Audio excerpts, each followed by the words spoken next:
Hey Looters, happy 2019. On this episode of Garage Loot, I'm going to show you guys an amazing gift a really good friend got me. Stay tuned.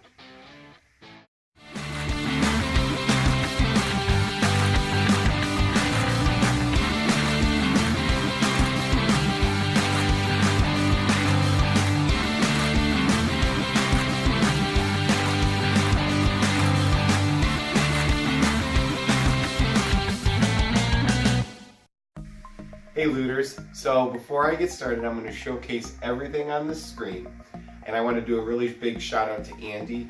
Andy, thank you so much for helping add to my collection. Many great games, and I'm going to go through a bunch of them. All this he gave to me. Basically, there's a pretty good story about this. Andy was actually going to give an N64 to his friend's kids, but couldn't get it working, and he wanted to see if I could take a look at it. He also wanted to know if I had like an extra controller, which I did. So I went over and I looked over at his N64, and I found out it was just a bad power supply. Swapped that out, had the controller, and he offered me all these games and these couple Nintendos for that stuff.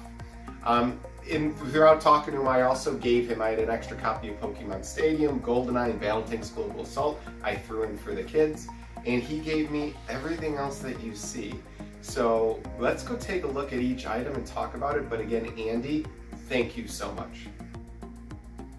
So here is everything. As you can see real quick under the table, I got a total of 7 controllers, 2 power supplies, and one of those crappy RF AV cables, along with almost all the games actually had a plastic sleeve, which is awesome because all my games in my NES collection, I definitely get one of those sleeves for. There were very few doubles and that I didn't have in my collection. And again, just super grateful. So I'm going to kind of go through each item really quickly and just kind of talk a little bit about it. So Mario Duck Hunt, very common. Mario 2, this is a game I'll definitely bring to a trade show and swap it for something. I always laugh when this happens. I actually did not own Paperboy on NES, and I love when there's 2 copies. They both do work. I did test all these games out. They needed some serious cleaning, and as I have these in the natural light, I can see them needing a little bit more cleaning in the corner. This is the gem. It's a little bit pricey too. Darkwing Duck. Any Disney Capcom game are pretty much like you need to buy them if you're an NES collector. It's solid, and extremely happy to add that to the collection. Turtles Manhattan Project.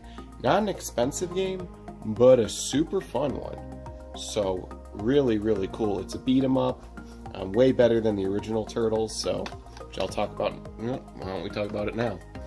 Original Teenage Mutant Ninja Turtles made by Ultra. Not a very good game. Like I said, this is one I actually do own already, and I'm actually going to be giving this to a buddy who does not own it. You know, one of the things I've noticed when you're collecting is sometimes, you know, when you make friends, sometimes you just give them your doubles or you make trades, and, you know, also you'd be surprised how much stuff people actually just give you. I mean, I don't recommend going out and begging or, you know, asking for free stuff. However, you know, with anything, friends, family find out that you're into something and they find it, they're usually more likely to, you know, offer it to you. And my advice to you guys is, you know, when there's things around your house that you're not into and you're thinking about getting rid of, see if anyone wants it, you know. What goes around comes around. I have not been able to put this game down. I used to play this as a kid, the original DuckTales for NES. This is a game I used to rent all the time. It is awesome. I have beaten it on easy before. I am kind of a noob at it, but again, it is really cool. It is quality. The soundtrack is amazing. Metal Gear. I feel like Ultra, a lot of the games are very subpar, and I feel like this is definitely a subpar game. Oh, the impossible Battletoads to play with 2 players. This game could have been so good, but why, oh why, on 2-player do I have to hurt my opponent? If you guys haven't played it, I recommend playing it single player, and you need to pause it. The music when you pause it is awesome. Oh, an education game, but nonetheless a Mario game, and this always makes me laugh because it's not made actually by Nintendo, even though it was licensed. It's made by, what is that, Software Toolworks. It is a crappy education game.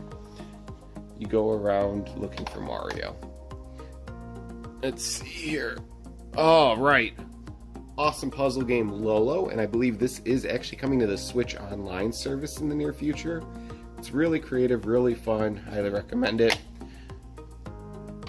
I actually don't know much about Mystery Quest. I fired it up at work and I have not been able to really play it, so I am not the expert on that. Ice hockey is exactly what it sounds like. Ice hockey.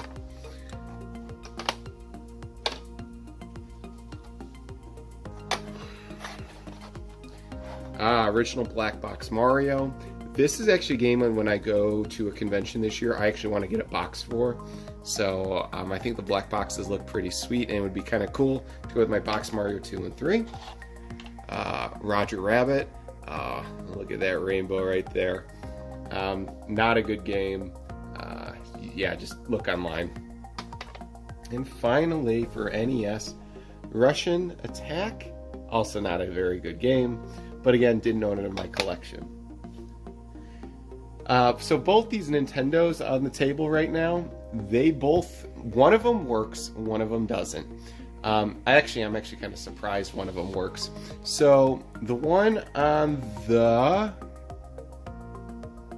left does not work. It needs new pins, it does power on, and it's something I've done a million times. Most of the times when you guys find an original NES, you are going to have issues with pins. So what I'm talking about is if you look inside, the way these works is they click down and then they lock. The pins are in the back, and this one actually doesn't lock right now either. I just have to adjust it. I can get that fixed. But the games are really loose in there and it just doesn't read. The other NES I got actually does work.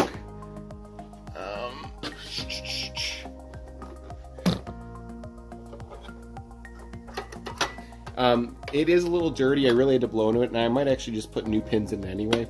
I'll probably sell these or trade these or do something with them because, like I said, I own one of these already, and I don't need another one, and I don't think any of my friends really need an original NES, but I'll ask around. So guys, not a lot of big stuff for the N64. I don't know if you guys know, but I'm actually going to go for a full N64 set, and I'm not going to spend a lot of time talking about these, but a couple items I wanted to show you. I actually did not own a Game Shark. This is one of the early updated ones, so there's not a lot of games on it. You can add codes to these, and I will be doing that. Or I'll probably get another one, let's be honest. You know, just a couple cheapy sort of games, not the best racer. This game is almost unplayable with the controls. It's so hard to look up and shoot things in the air, and if you guys know, there's guys that ride ships and like guys with jetpacks and things, but just a small N64 haul, and I was able to add 7 games and a Game Shark to the collection, so always looking to add N64. Well, again, looters, that is everything I got. Again, thank you, Andy, so much for that donation. It's been one of the best gifts I've gotten. And have any of you guys gotten any really good donations to your collection or any good stories? Please share in the comment section. Anyways, one man's trash is another man's loot. Enjoy 2019, everybody.